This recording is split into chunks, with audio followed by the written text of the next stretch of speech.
kitchen now hiring. Urgently seeking one temporary chef willing to pay top Mora, salary negotiable.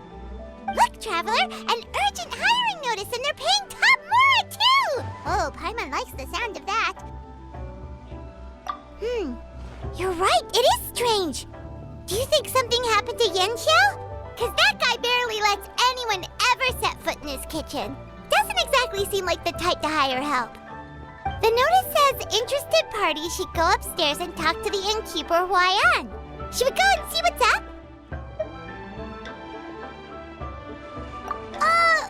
Well, that. And to check up on Yanxiao, of course. Boss, there's really no need for this. It's just a little burn, that's all. It won't get in the way of my work. Perhaps not, but continuing to work will only hinder your recovery. You need to rest for a few days. We'll figure something out. Huayan! Yanxiao! Oh? Traveler and Paimon! What brings you to this neck of the woods? And we decided to come check up on Yanxiao. I knew we shouldn't have posted that notice. It's really nothing to worry about. I'm fine. I swear. How kind of you. My thanks to you both. And thanks on Yanxiao's behalf, too. There's nothing to be embarrassed about, Yanxiao. Just tell them what happened. Oh, all right. Well, basically, we had a lot of guests pouring in for the lantern ride. Things got busy, I started rushing, and I ended up accidentally burning my hand while plating a dish. Well, you know what they say. Play with fire long enough and you're bound to get burned. Even the best chefs slip up sometimes. Anyway, it's nothing, just a tiny burn. I can still... Now, I don't want you pushing yourself. You'll only make it worse, and then you'll be looking at more than just a couple of days off to recover. But the lantern ride's only just finished, and we're still getting tons of guests. Now's not a good time for me to rest. Plus, lots of the guests are visiting from other nations. We can't just bring in some random chef off the street. We have a reputation to uphold. I refuse to let someone else ruin the good name we've made for ourselves here. Listen to you. Anyone would think that you're the boss and not me. But he's not wrong. Yanxiao was one of the favorites in the Masterful Chefs tournament. No matter how you look at it, his are big boots to fill. I don't mean to boast, but any chef of my caliber probably has their own restaurant to look after. It's not going to be easy to find someone who's got the skills and has the time to help us out. Looks like we might have to increase the pay we're offering even further. Do we know anyone that's a good chef and has the time to help out? Oh, of course, you! Oh, right. Yes. Now I think about it, I do recall hearing good things about your cooking ability. I suppose I'd added you to my mental list of people who can hold their own in a combat situation, but forgot you can cook. Why are you even keeping a mental list of people who can fight? Maybe a story for another time. More importantly, I'm sure Yanxiao would be comfortable leaving his kitchen in your hands, if anyone's. What do you think, Yanxiao? Well, since it's you, I suppose that's better than anyone else. What do you think, Traveler? Should we do it? I should warn you that cooking for customers is quite a different ballgame from cooking for yourself, so I'll stick around the kitchen over the next few days to help smooth things over. Oh, so he's not leaving the kitchen after all? I believe there's some spare kitchenware here at the inn. Boss, would you mind? Of course. I'll take care of it.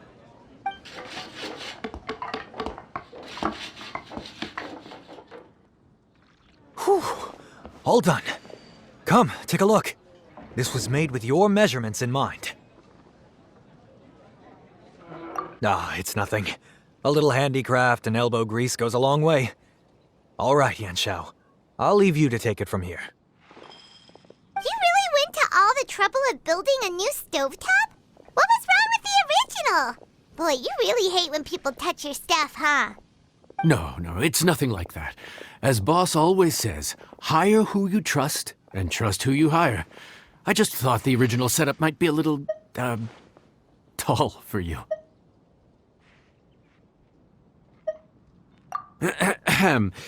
Anyway, as I was saying, cooking for guests is different from cooking for yourself. Not only do you have to execute on taste, aroma, and appearance, but you also need to ensure speed, precision, and consistency. Having the right equipment is a big part of that. Ill-suited equipment doesn't just make the job more tiring, it also slows you down. And paying customers don't have unlimited patience. Sometimes cooking is all about being well prepared. That's how you ensure speed.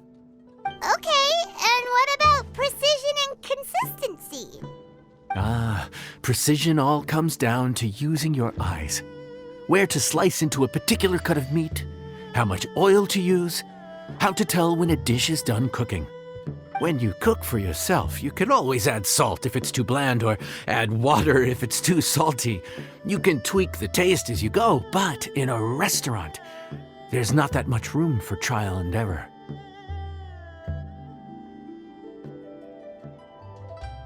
Worst case scenario, Paimon can deal with any subpar dishes by making sure they get properly disposed of. The final thing you have to focus on is consistency. You have to be able to handle the most challenging orders with the same level of technique and skill as the easiest ones. This is particularly important when you have guests from all over, each with their own tastes and preferences. You have to cater to their own dietary needs while also giving them the opportunity to enjoy our local delicacies.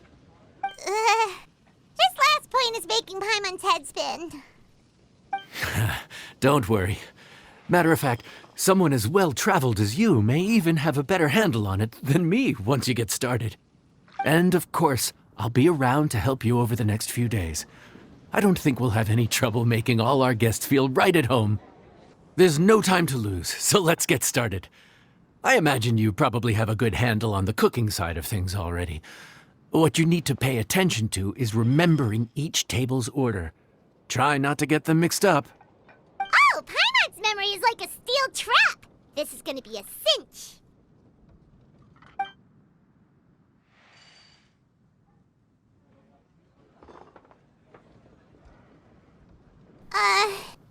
Which ticket are we on again? Table 1 was onions, but no chilies. Table 2 was chilies, but no onions. And table 3 was, table 3 was chilies, but hold the chilies? Ah! Was Paimon just sleep floating?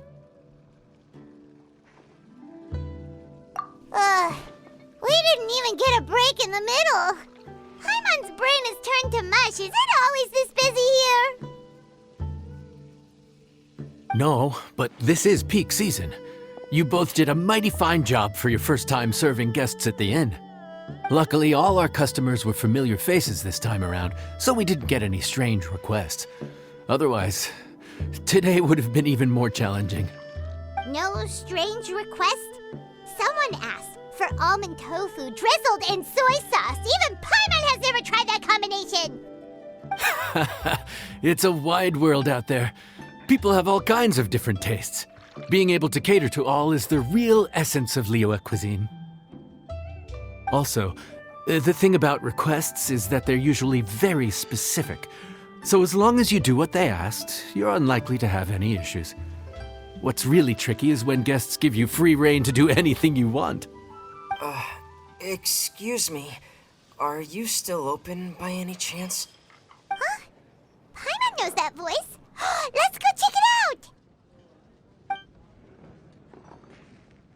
out! What should we do? It doesn't look like anyone's here. If only we'd gotten here a bit sooner. It's all right. If we start building a campfire now, we'll be eating before too long. Right. Besides, if anyone's to blame, it's Linny. So busy being a greedy culture vulture that he lost track of time.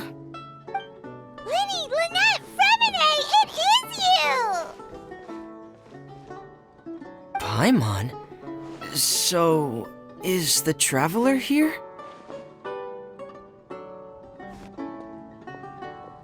Traveler, Paimon! What a nice surprise! Paimon was gonna say the same thing! We're just lending a helping hand at the inn.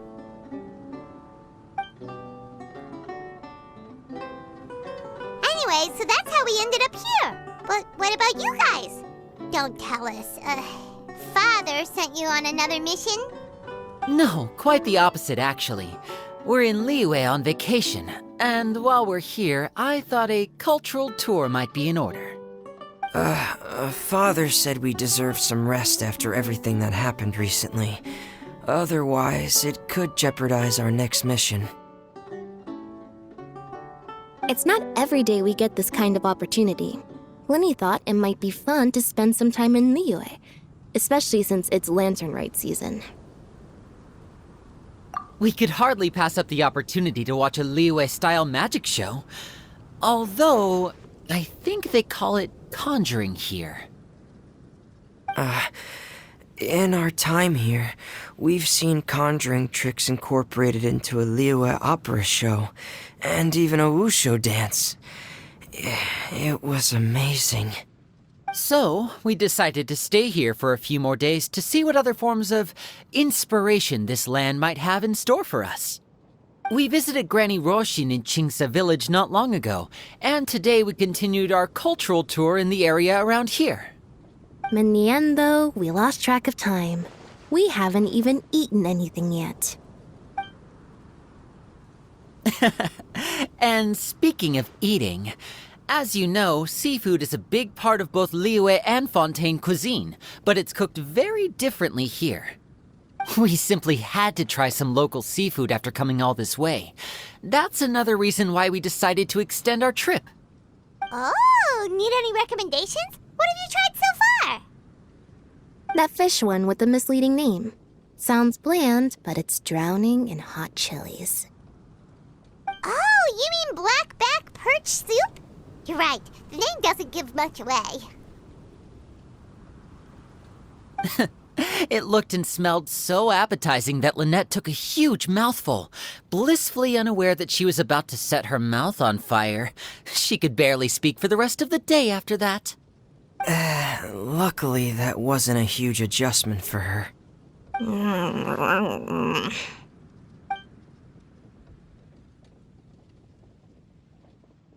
What? Aren't you guys hungry too?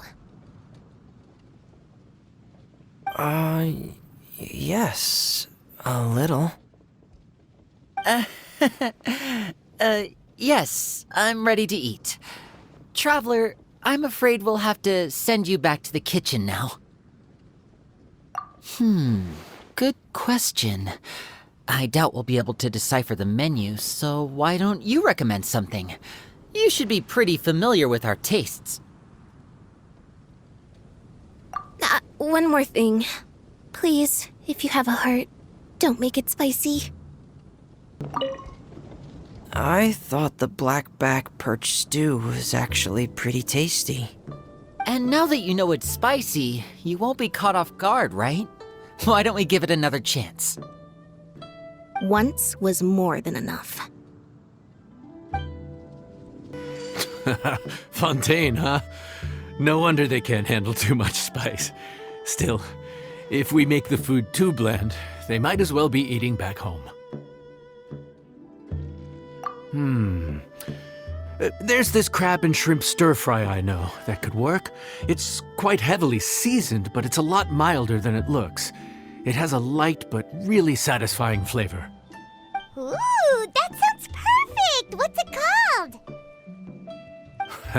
Well, this is where it gets interesting.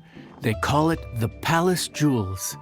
The crab roe is supposed to look like pearls of gold, and the shrimp meat like chunks of jade. Here's the recipe. When you're ready, go ahead and give it a try.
Sorry for the wait. This dish is called the Palace Jewels. Enjoy.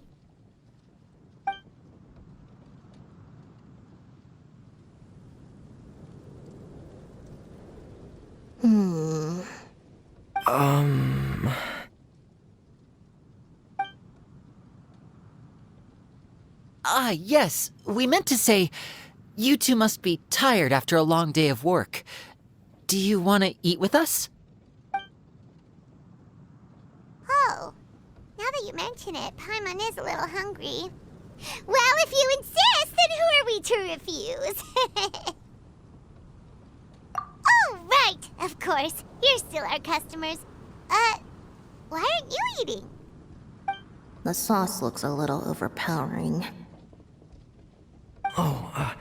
According to Liyue custom, it's probably good table manners to let someone else go first.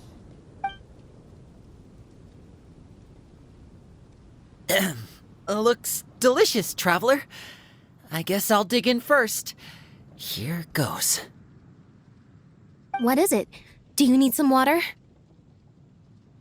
No, it's delicious. The flavor is so pure. It's drenched in sauce, but somehow it just enhances the natural flavor of the seafood. Try it for yourselves. All right.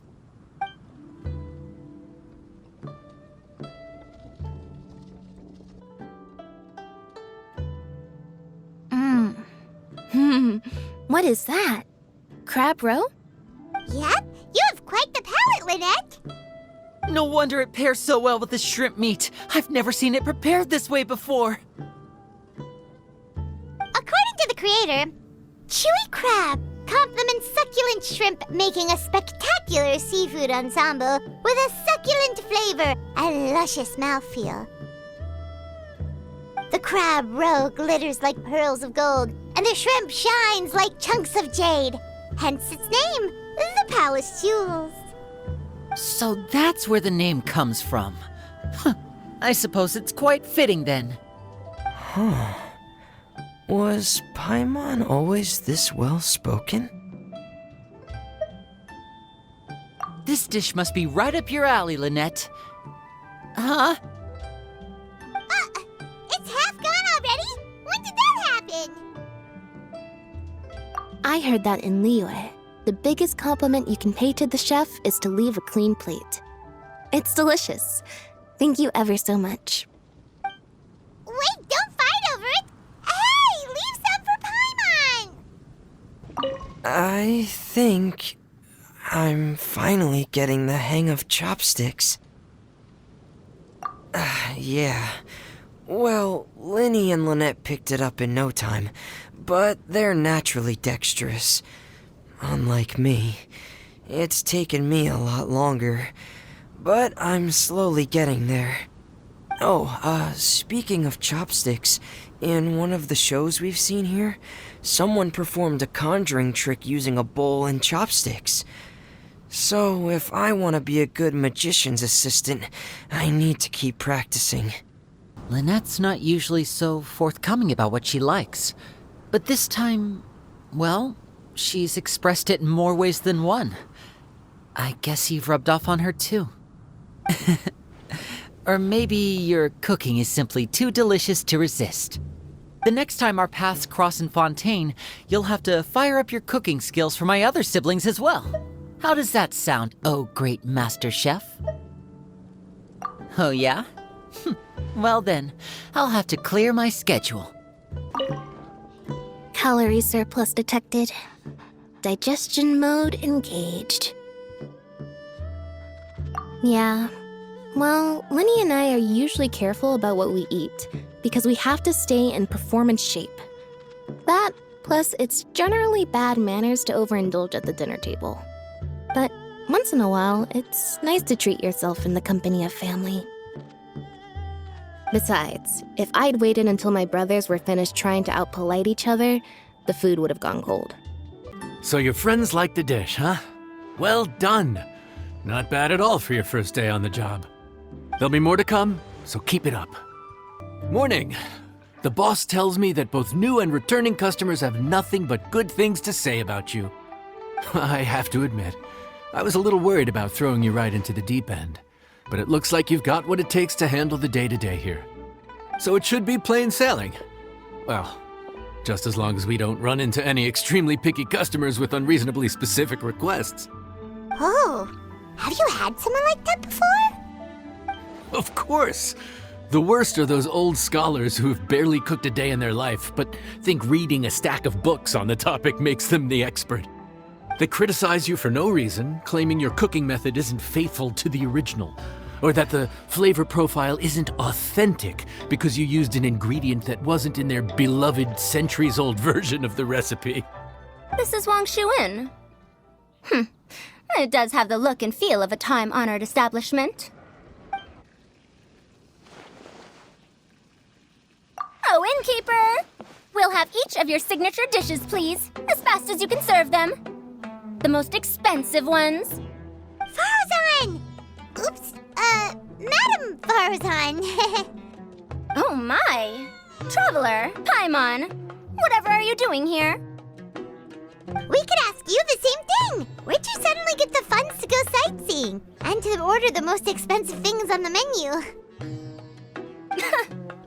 I'm not here to sightsee.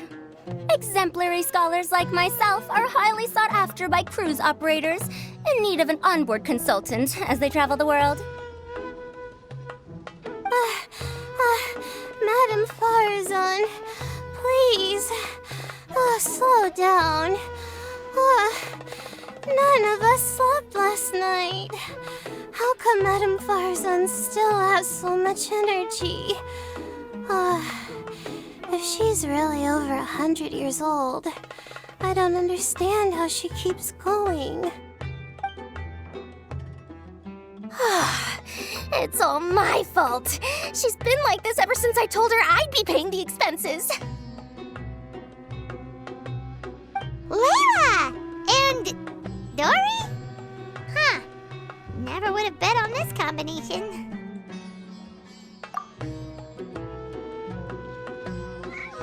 Temporary chef, huh? Wow. No rest for the wicked. Well, if the chef here is trusting you to run his whole kitchen, then I've got no doubt we're in for some authentic Liyue specialties. So, why are you all in Liyue again? Something about being an onboard consultant? I got my hands on a new boat from Fontaine a while ago, equipped with cutting-edge navigation technology. If we manage to spread the word, it could have huge business potential. Right now, we're doing some test runs. We sailed from Port Ormos to Rito, then from Rito to Liyue Harbor.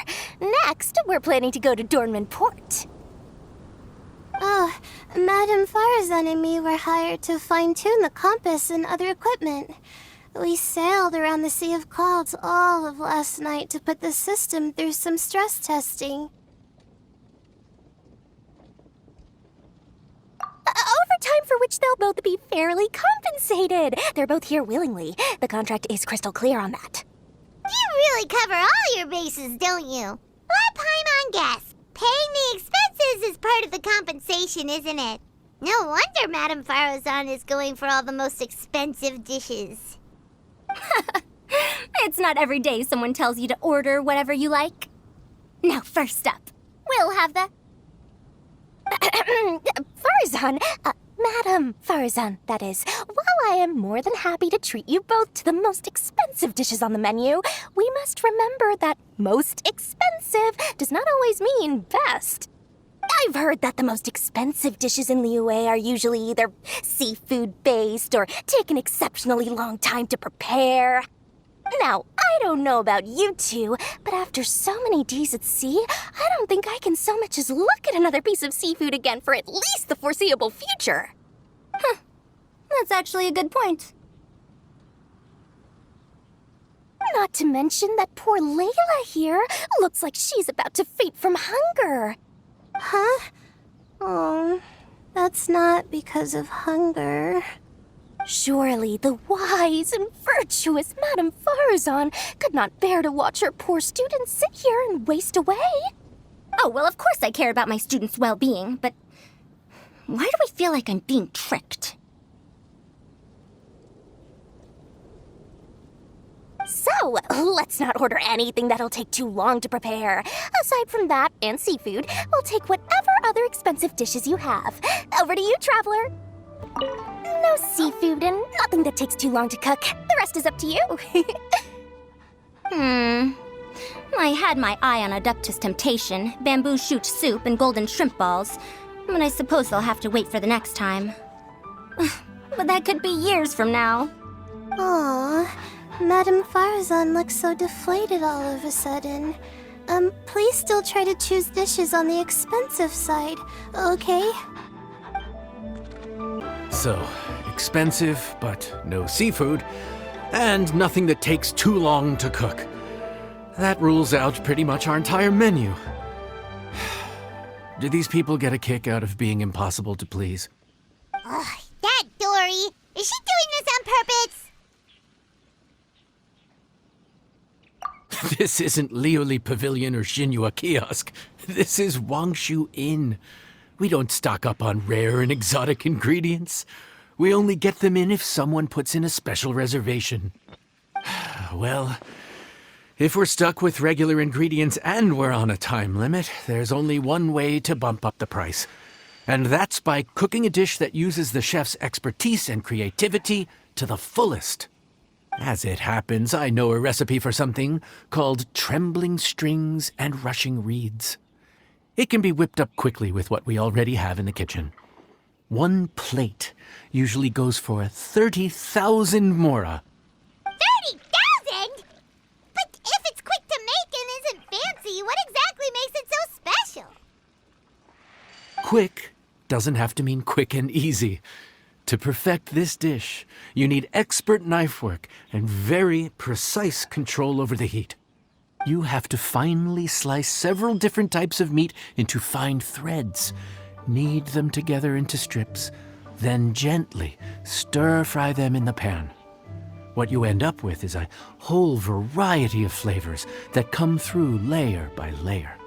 This dish is unique in offering a harmonious blend of multiple kinds of meat, all cooked to perfection, while still bursting with their own distinct flavors.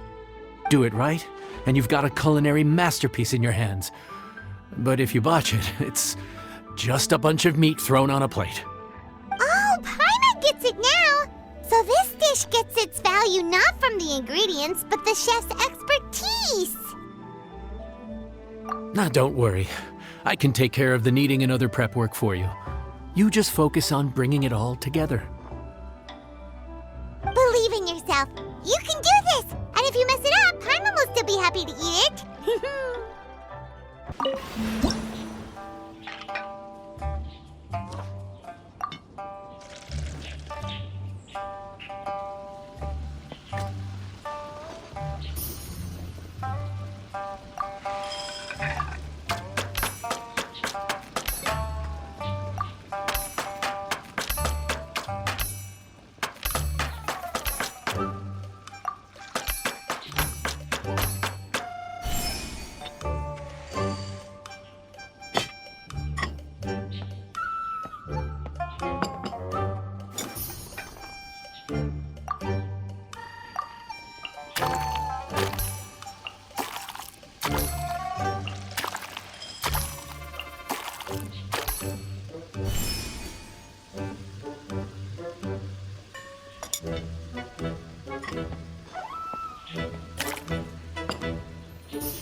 Food's ready.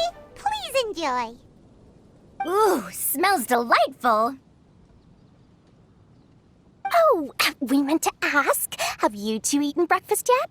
If not, why don't you join us at the table? Did Dory just offer us a free meal? When did she become so generous?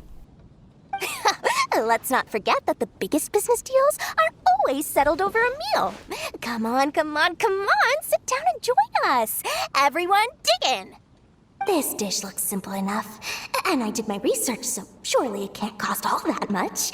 Worst case scenario, maybe 10,000 mora?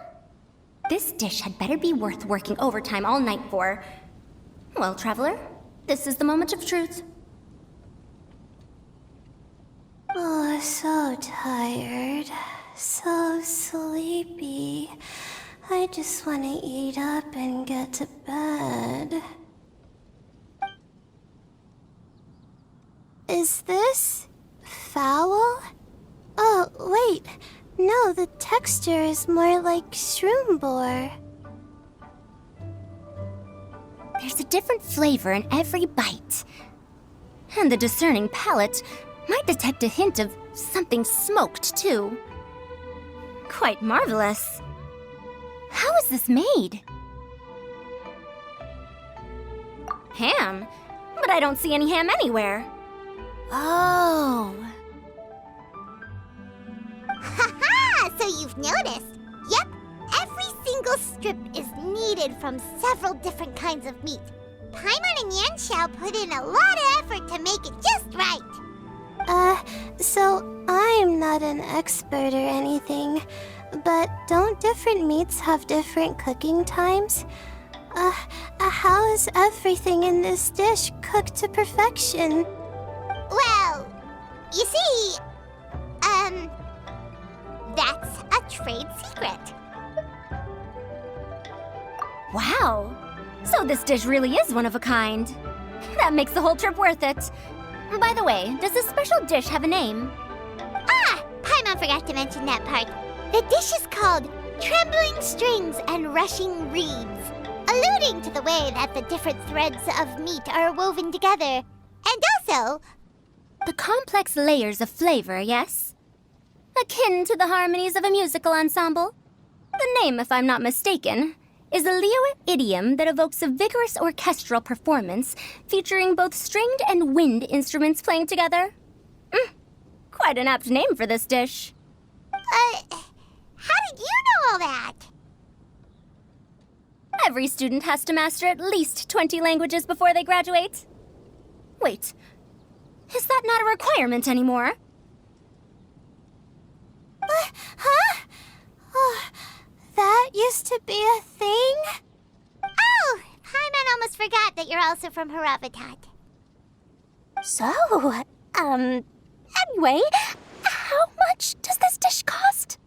Oh, don't worry, not too much. That'll be, 30,000 more, please and thank you. 30,000?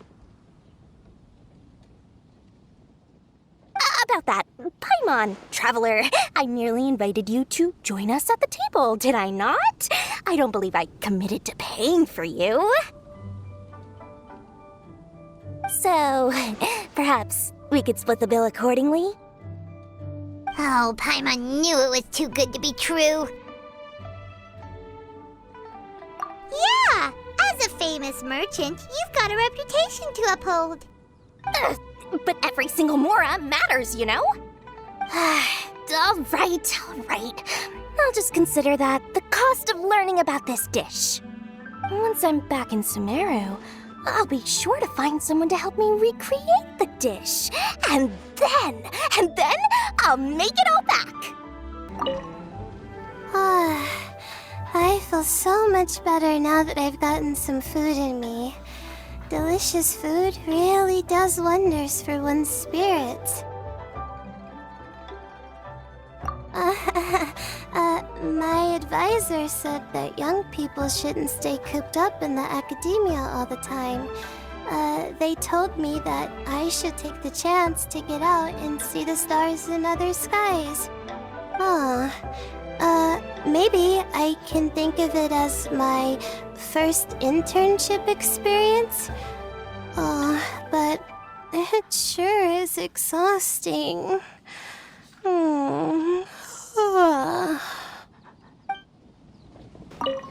Now, how should I justify a high price tag for a dish without any fancy ingredients?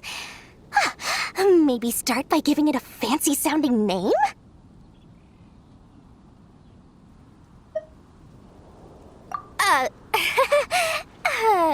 I should have known you'd see through me. Everyone was exhausted and seasick when I made the offer last night, so I figured they probably wouldn't be able to eat all that much today. Well, you saw how that turned out. I tried placing some limitations on the order to keep costs under control, but you still found a way around my schemes. That's what I get for not thoroughly researching the market beforehand. Hey, you're not even paying those too much of a salary. Just treat them fairly next time and don't be so stingy. Well, yeah, but that's why Paimon's qualified to talk about this.